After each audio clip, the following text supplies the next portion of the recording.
Alright, so we're back at another episode of How to Thrive During a Crisis After a Loved One Passed Away. I believe that was the name. I haven't done this in a while. And the reason why I do this is because I like to going back to see how my process is. Sort of like a journal, open source journal, and sharing with others the pain. And in this episode, I guess I'll speak about how to recreate yourself and how to face your fears early on, why it's good and how to do it, why it's convenient. The thing with recreating yourself, for me, I have so many things to look out with my little brother, future trips, weddings, children, um, soccer games, anything. Like, there's always like small stuff coming up. Like, for example, Champions League comes up, Barcelona loses 8-2. Like, my first reaction is like, okay, Sean is probably gonna be upset, and then like for a second I realized, wait, he's not here anymore. So I get those things all the time. I get those memories all the time, little stuff like that. They come on and off, so I have to restructure my brain, tell myself, okay, he's not here, don't get upset, don't go start crying and be sad the whole day, which happens. I have to recreate and retrain my brain, telling me, don't be attached, detach yourself from anything that you had with Shalom in the future. Detach yourself because it's not gonna come back, and that's hard. It takes time. I guess that's a lifetime work to do, but it's something you have to do day by day. And for me personally, I always attach to stuff, to people, to goals, to ambitions, and if it didn't happen, I used to get very upset. So one thing, that's why I have to recreate, because I have to go back to the source. It's like a tree, you have to go back to the source, the root of what's causing the problem. Like for me personally, the problem was attachment. So I could get anxious. I'm not a psychologist, I'm just telling my own experience. I could get anxious, and then on the tree, somewhere in between, there's a problem, and then going up in the future, I used to get lost.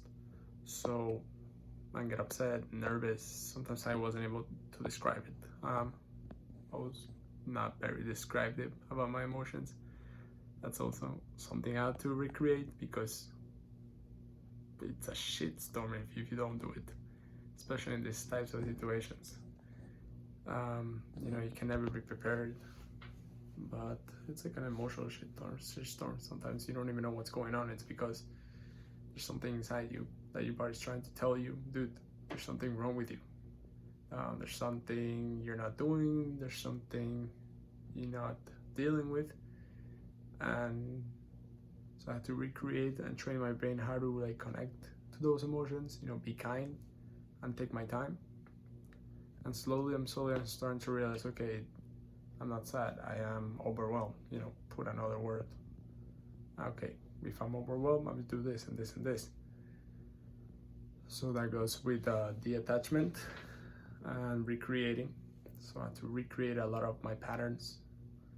Sometimes I walk on the street, I could get very nervous with the cars, hearing the cars, especially from a bike. I'm able to walk outside, bike, everything. But if I'm biking and there's a car coming behind me, even if I'm on the sidewalk, I get nervous and my heart starts beating, and I just go like this. It's because my memory recreates the memory and it tells me there's danger in there, even though there isn't. But based on my experience, there was danger. So that's something I'm working with. I'll tell you one thing I'm doing.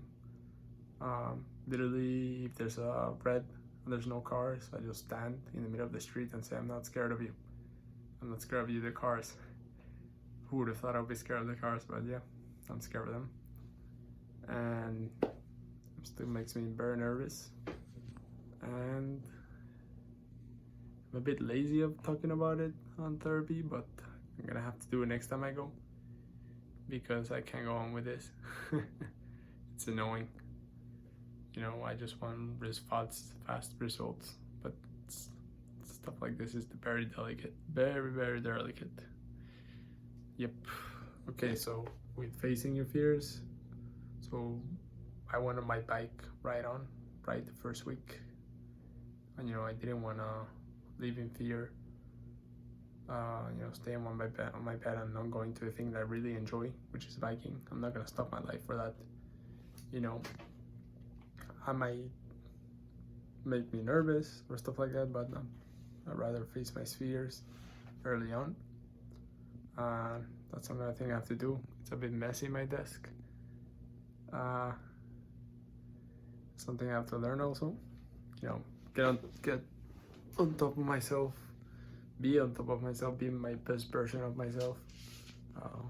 Succeeding and finding greatness. Sometimes I just have my depressed days, which I'm like, okay, I don't want to do this anymore. I just want to stay home on my bed and not do anything. I don't want to take care of myself. I saw death. I already saw the end of life. I already saw what it was. I experienced somebody really close to me. It's really hard getting back up. Nobody else can motivate you. You have to be yourself. Something every single day. It's not every single day. It's every single minute. For me, it's every single minute. I'm not bipolar, but it's every single minute. You get a thought, a really small thought telling you or remembering you for something else, and then literally it can ruin your day. So in situations like this, you have to be extra careful. You might look at others and see, why they're not dealing with this. First of all, you don't know what they're dealing with. Second of all, it's your own struggle. Focus on your own struggle, and your strength. You know how to motivate and keep yourself up. You gotta get through this. I'm 4 months in, and I miss him every day. I cry. I haven't stopped crying every day. The pain doesn't go away. It doesn't. And for me, staying home, I see my parents and they're really struggling. So if you're going through something similar with your brother or your sister,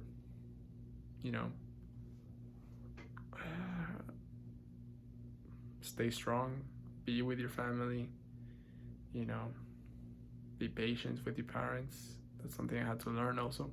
Patience. I'm starting to learn the things that makes my dad happy today and my mom. My mom likes hugs, so I give her hugs. I ask my dad for advice. He likes that. It makes him day, and it makes me feel good also. So, some families deal with it very differently. But try to be kind with your parents, because I think it's much worse to lose a son than lose a brother or sister.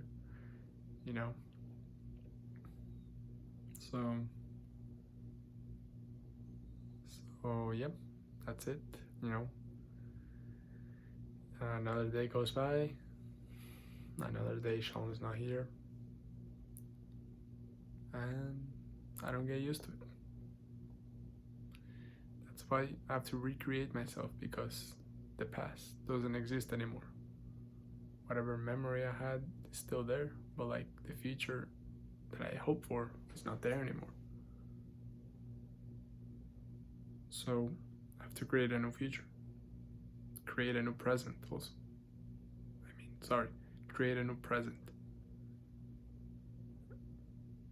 Because you can't really project the future. You gotta stay present. And that's part of recreating. You have to learn that.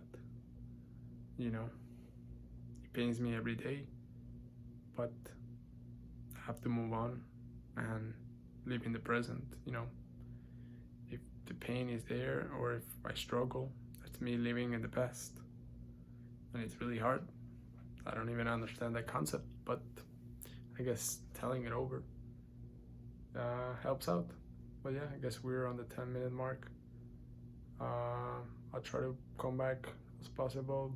Remember, send me any questions you guys have, and Let's have a good day.